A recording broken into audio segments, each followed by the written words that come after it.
Christine Nakwang, a primary 6 pupil at Lokerui Primary School in Kaabong district, had quite a different experience on the 21st of November 2017 compared to her daily routine. The 13-year-old assumed office as Vision Group Editor-in-Chief for a day, replacing Barbara Kaija and taking on her daily duties, which involve providing editorial leadership to the newsroom.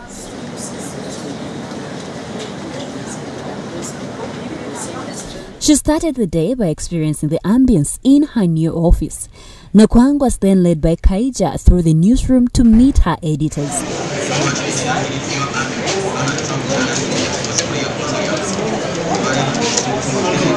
At exactly 9:49 a.m., Nakwang had to meet her reporters and chair the early morning editorial meeting.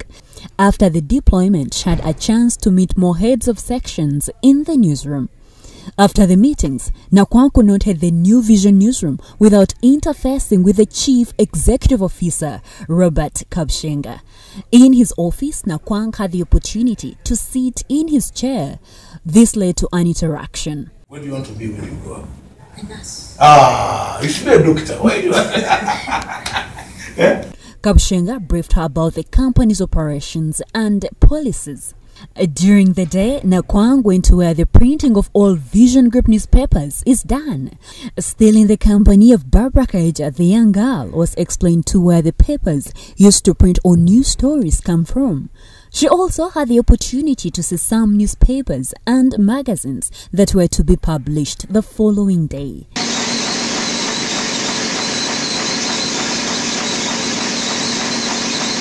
By 5 p.m., the 13-year-old was ready to share with New Vision TV how her day has been as the editor-in-chief of Vision Group. My experience today, I feel happy. I have seen where these new visions, new papers have made. I've seen even Bukede. I have seen even the other visions there.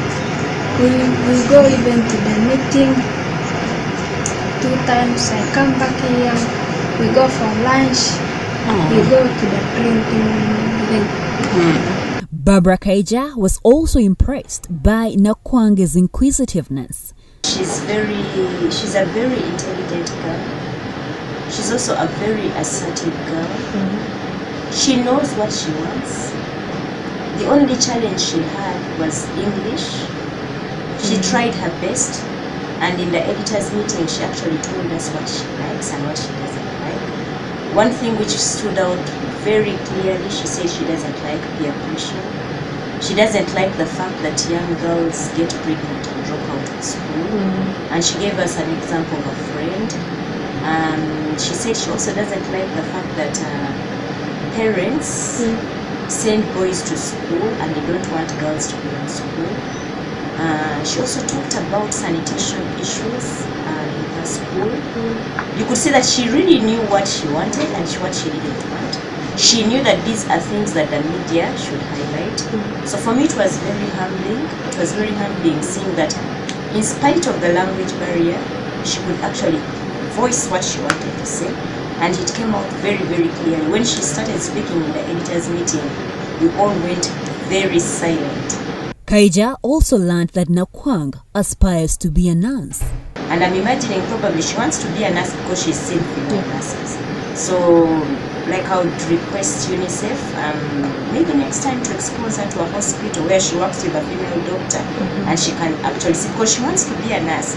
She probably should work with more nurses and female doctors, and she'll be able to see that that is actually achievable. And I wish many more girls and many more children would be exposed to what she's been exposed to.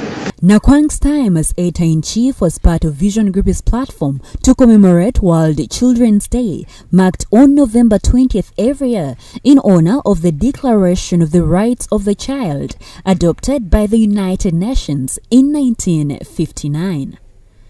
This report was compiled by Tadeo Bwambale and Ruthi Naseje.